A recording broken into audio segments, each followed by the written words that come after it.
Hey guys, this isn't going to be your typical adventure bike review. I'll be real with you guys, I'm not even a hardcore ADV guys. I spend more time on lightweight dual sports and of course the dirt trail single track. But every now and then something definitely catches my eyes, and that 2025 CFMOTO Ibex 450 did just that. I'm making this video not because I've ridden it, but because I want to. Something fun, something to speculate, and that really, to me, says something. So why am I talking about it? So for one, I own CFMOTO machines in my rental fleet. I've seen firsthand how reliable these things are, especially how often they get crashed and rolled. One of our UTVs is pushing 7,000 miles with zero major issues. To me, I don't think that's luck, that's just build quality. And two, this bike blurs the line between dual sport and adventure in a way that's really gotten my attention. I've always drawn a fine line between those two categories, but this bike is riding the edge in the best way possible. Now look, this is all speculation. I haven't ridden this machine and I'm not here pretending that I have. And let's be real, it's not like I can just walk into a dealership and say, hey, mind if I take this out to the trail with all the other 100 bikes that keeps being released every year? But I've been around bikes long enough to know that specs, they can tell a story. And the Ibex 450 specs are telling me something cool is going on. Now, here is what really got me hyped. The 450cc parallel twin, 44 horsepower, that's pretty sweet in this weight class. Claimed weight is 386 pounds.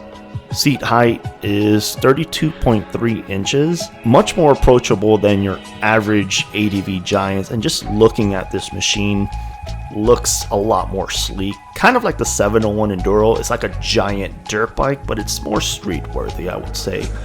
Now, we have KYB suspension, 200 millimeters of travel front and rear. That's 7.87 inches front and back. Of course, if I could, I would have loved to see this at like a 10 point something category, but I'll get a little bit more into that later on. Fully adjustable preload, compression, and rebound. That's a strong setup for a sub 400 pound adventure machine. Now just some quick comparison.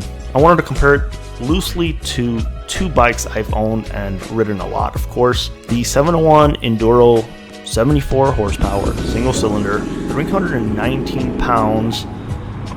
In the real world, you know, wet, gas, all that stuff is closer to 360 pounds, and sure, that difference can make somewhat of a difference.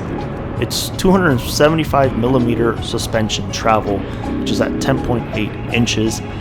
But where it gets you is the tall seat height. It's claiming around 36-37 inches, but it's pretty wide, so it feels a little taller.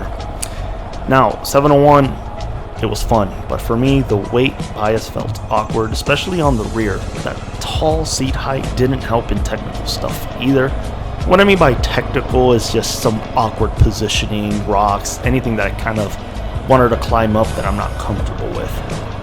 2018 CB500X, twin cylinder, 47 horsepower, 430 pounds wet, 5.3 inches in the front, 5.9 inches in the rear, and of course that seat height, 32.7 inches, and I can tell you just having that low seat height on an ADV bike or a lightweight ADV bike like the CB500X, it was definitely a game changer even with 17s on the tire. Great on road, decent on light trails, but I always crave something a little lighter and more dirt friendly. That's where the Ibex 450 kind of lands right in the middle. It seems like a fusion of the 701's off-road capabilities with the CB500X comfort and of course just overall practical use of it. Light enough for the trails, but built with road manners in mind. And I gotta say, this thing is very beautiful. CFMOTO does claim this isn't just the bike the ADV community wanted, it's the unicorn they didn't see coming. And honestly, I really do think that is true. I mean, sure, you've got the Tenere 700, the KTM 390, 790, 890, ADV, and the 701 Rally conversions. but none of that comes close to this bike, just how pretty it is, and of course that $64.99 price, brand new with its 2-year warranty. Now, these are kind of my final thoughts. If I was more back into the day trip ADV exploring, this would be high on my list. It's got the weight, it got the power, it has great suspension, I think, in my opinion. It's priced to dominate. And as someone who owns CFMOTO machines, I do trust its reliability. Are there going to be quirks?